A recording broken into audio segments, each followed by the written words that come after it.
உணர்வுகள் சிறுகதை ஒரு கதை என்றும் முடியலாம், முடிவிலும் ஒன்று தொடரலாம்.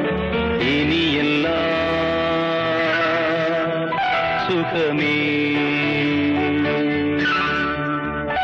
நெஞ்சிலே பாரம் உனக்காகவே நானும் சுமை தாங்கியாய் தாங்குவே. உன் கண்களின் ஓரம் எதற்காகவோ ஈரம்